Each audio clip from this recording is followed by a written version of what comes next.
आयुष्याच्या रणांगणात जेव्हा सगळे धावत असतात तेव्हा तुळ राशीचा माणूस शांतपणे उभा राहून विचार करत असतो की कोणतं पारडं जड आहे. मित्रांनो, 30 मार्चचा हा सूर्योदय तुमच्यासाठी साधी सकाळ घेऊन आलेला नाही, तर तुमच्या आयुष्यातील रखडलेली कामं मार्गी लावायची एक सुवर्ण किल्ली घेऊन आला आहे.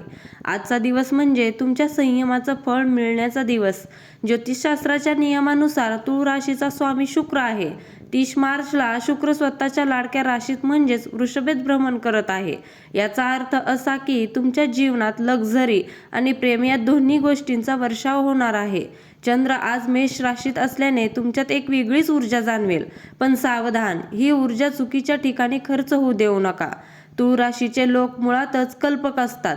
आज ऑफिसमध्ये तुमची ही कल्पकता कामी येईल. नोकरी शोधणाऱ्यांसाठी, जर तुम्ही गेल्या अनेक दिवसांपासून नोकरीच्या शोधात असाल तर आज दुपारी 12 ते 3 या वेळेत तुम्हाला एखाद्या महत्त्वाचा फोन किंवा ईमेल येऊ शकतो. मुलाखतीसाठी जात असाल तर आकाशी निळ्या रंगाचा शर्ट आणि ड्रेस परिधान करा.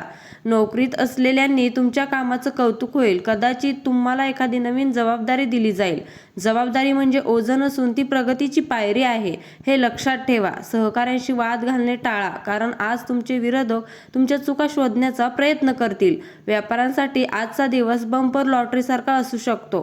गुंतवणूक, शेअर मार्केट किंवा सोन्याची गुंतवणूक करण्यासाठी आजचा दिवस उत्तम आहे. विशेषतः जे लोक कापड, सौंदर्य प्रसाधने किंवा खाद्यपदार्थांच्या व्यवसायात आहेत त्यांना मोठा नफा होईल.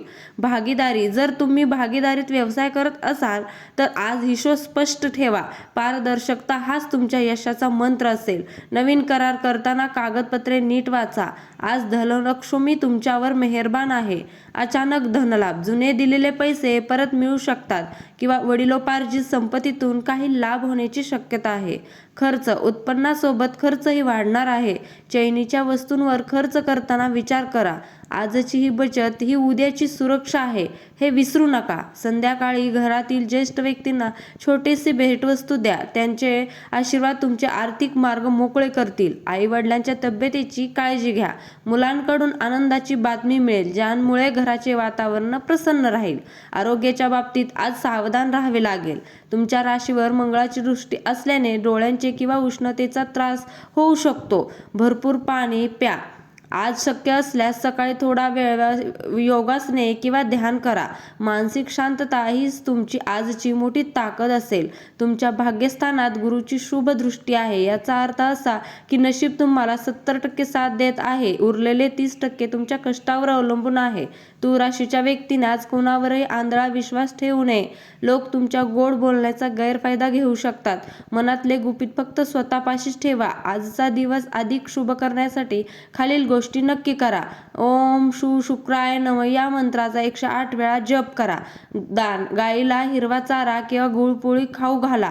कपाळावर टिळा, पांढऱ्या चंदनाचा टिळा लावा. यामुळे तुमचा आत्मविश्वास वाढेल. आज कुणाकडूनही कर्ज घेऊ नका आणि कोणालाही उधार देऊ नका.